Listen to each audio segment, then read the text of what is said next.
அனைவருக்கும் வணக்கம். நம்ம இன்றைக்கி நல்ல டேஸ்டான பூசணி அல்வா எப்படி பண்ணுறதுன்னு பார்க்கலாங்க.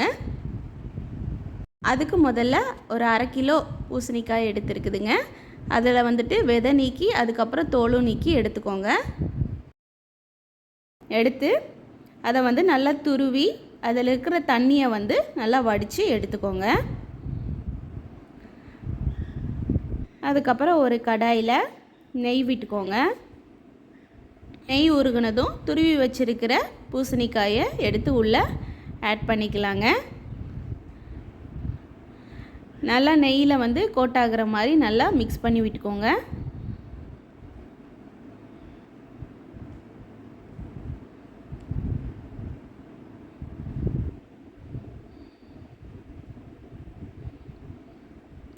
இதை வந்து மீடியம் ஃப்ளேமில் வச்சு குக் பண்ணிக்கோங்க. ஏன்னா இது லைட்டாக தண்ணி விடும். அப்போ அந்த தண்ணியெல்லாம் கொஞ்சம் ட்ரை ஆகிற வரைக்கும் நல்லா கலந்து விட்டுக்கோங்க. கொஞ்சம் அடிக்கடி வந்துட்டு கிளறி விட்டுக்கிட்டே இருங்க. காயே நல்லா தண்ணி விடும் அப்படிங்கிறங்காட்டி நம்ம தண்ணி வந்து ஆட் பண்ண தேவையில்லைங்க.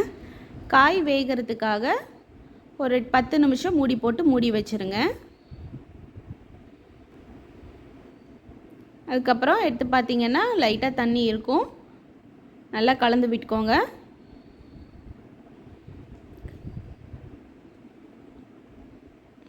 கலந்து விட்டு கொஞ்சம் தண்ணி வந்து ட்ரை ஆகிற மாதிரி பார்த்துக்கோங்க. அதுக்கப்புறம் 1 டம்ளர் சுகர் வந்துட்டு ஆட் பண்ணிக்கோங்க. ஆட் பண்ணி நல்லா கலந்து விட்டுக்கோங்க.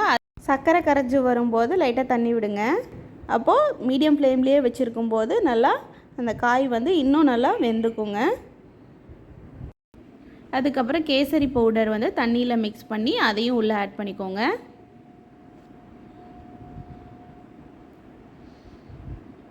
ஆட் பண்ணி விட்டு கொஞ்சம் நேரம் நல்லா வேக விடுங்க. இடையில வந்து கொஞ்சம் நெய் ஆட் பண்ணிக்கோங்க. சர்க்கரை பார்த்துக்கோங்க, சர்க்கரை வேணுனாலும் இடையில ஆட் பண்ணிக்கோங்க.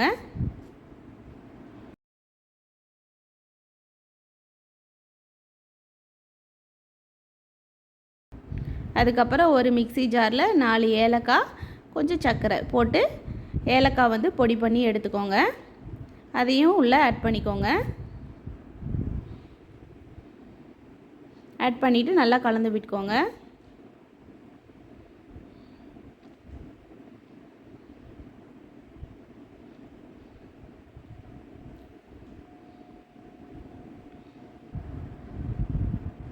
நான் சர்க்கரை பத்தலைன்னு எகைன் கொஞ்சம் ஆட் பண்ணியிருக்கேங்க.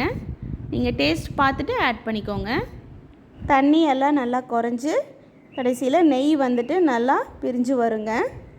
அதுக்கப்புறம் ஒரு கடாயில் நெய் விட்டு நெய் காஞ்சதும் முந்திரி போட்டு முந்திரி வறுத்து அல்வாவில் ஆட் பண்ணிக்கோங்க.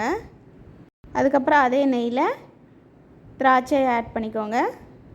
திராட்சை ஆட் பண்ணி திராட்சை வந்து கொஞ்சம் லைட்டாக உப்பி வரும்போது ஸ்டவ் ஆஃப் பண்ணி அதையும் உள்ளே ஆட் பண்ணிக்கோங்க. திராட்சை முந்திரியை உள்ளே ஆட் பண்ணதுக்கப்புறம் நல்லா கலந்து விட்டுட்டு ஸ்டவ்வை ஆஃப் பண்ணிக்கோங்க.